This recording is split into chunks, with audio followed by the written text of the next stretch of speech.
Breaking news from Libidissi. Thank you. So the United States has decided to place Libidissi on the list of state supporters of international terrorism back in 1995, imposing crippling economic sanctions and embargoes. These punishments have decreased our quality of life greatly. Taking a step back, the United States has become more of a supporter of international terrorism against the Orient, while Libidissi has stopped supporting international terrorism. Using Bernhard Debatine, we point to the 1992 plane bombing in the past that threatened Western civilization as being entirely blown out of proportion in Western media portrayals. Furthermore, Thomas Bucco defines terrorism in such a way that simply does not support Libidissi as being an international terrorist state. While we take full responsibility of the heinous acts that was committed, the American media glorified and mystified the audience, presenting the act as significantly more terrorizing than it would have been had the media not presented it in this way. The Western media uses redundancy by replaying images of the incident in an aesthetic light during times with high viewership. This acts in favor and support of terrorism more so than our act of international terror.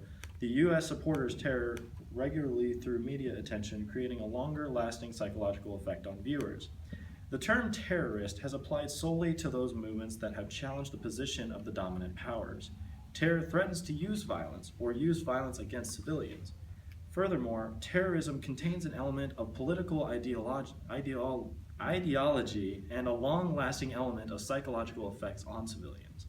In hindsight, the truth took the form of which the media wished it to take, appealing to the largest audience and labeling a scapegoat which has little consequence to anyone but Libidissians, which mysteriously get no media coverage when it comes to their suffering from economic sanctions.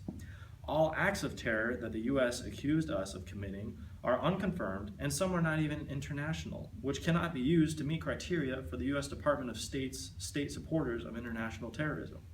In hopes that we will be removed from the list that we were wrongfully put on in the first place, we have submitted our report to Congress stating that we have not supported international terrorism for the past 6 months and that we will not do so in the future, as per the U.S. Department of State guidelines for removal from the international terrorist list.